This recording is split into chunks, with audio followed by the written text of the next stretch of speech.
ಈ ಮೈಸೂರಿನ ಡೆವಲಪ್ಮೆಂಟ್ಗಳ ಬಗ್ಗೆ ಅದರಲ್ಲೂ ಬಿಜೆಪಿ ನಡೆಯುತ್ತಿರುವಂಥ ಡೆವಲಪ್ಮೆಂಟ್ಗಳ ಬಗ್ಗೆ ನಿನ್ನೆ ಮುಖ್ಯಮಂತ್ರಿಗಳು ಮಾತಾಡಿದರು. ಪ್ರತಾಪ್ ಸಿಂಹ ಎಲ್ಲೋ ಕಡೆಗೆ ಫೇಲ್ ಆಗಿಬಿಟ್ಟಿದ್ದಾರೆ ಅನ್ನೋ ಧಾಟಿನಲ್ಲಿ ಮುಖ್ಯಮಂತ್ರಿಗಳು ಮಾತಾಡಿದರು. ಇವಾಗ ಕೇಳ್ತಾರೆ, ಪ್ರತಾಪ್ ಸಿಂಹ ನನ್ನ ವಿರುದ್ಧ ಯಾವ ನಿಂತಿದ್ರು? ಉಡುಪಿನಲ್ಲಿ ಸಿಎಂ ಸಿದ್ದರಾಮಯ್ಯ ಪ್ರಶ್ನೆ ಎತ್ತಿದ್ದಾರೆ. ಫೇಲ್ ಆಗಿರೋದಕ್ಕೆ ಅವರು ಟಿಕೆಟ್ ತಪ್ಪಿಸಿರ್ಬೋದು ಅನ್ನುವಂಥ ಮಾತನ್ನು ನಿನ್ನೆ ಹೇಳಿದರು.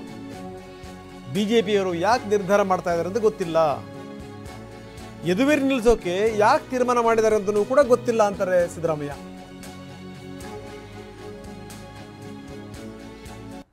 ಬನ್ನಿ ಸಿದ್ದರಾಮಯ್ಯನವರು ಏನು ಹೇಳಿದ್ದಾರೆ ನೋಡೋಣ. ಪ್ರತಾಪ್ ಸಿಂಹನಿಗೆ ತಪ್ಪಿಸ್ಬಿಟ್ಟಿದಾರಲ್ಲ, ಕೇಳಿ ಅವರಿಗೆ. ಬಿಜೆಪಿ ಕೇಳಿ, ನನಗೆ ಗೊತ್ತಿಲ್ಲ. ನಿಮ್ಮ ವಿರುದ್ಧ ಗಟ್ಟಿಯಾಗಿ ನಿಂತಿರೋದೇ ಪ್ರತಾಪ್ ಸಿಂಹ ಅಂತ ಹೇಳ್ಕೊಳ್ತಿದ್ರು. ನನ್ನ ಜೊತೆ ಯಾವಾಗ ಎಲೆಕ್ಷನ್ ಕಂಟೆಸ್ಟ್ ಮಾಡಿದ್ರು ಅವರು?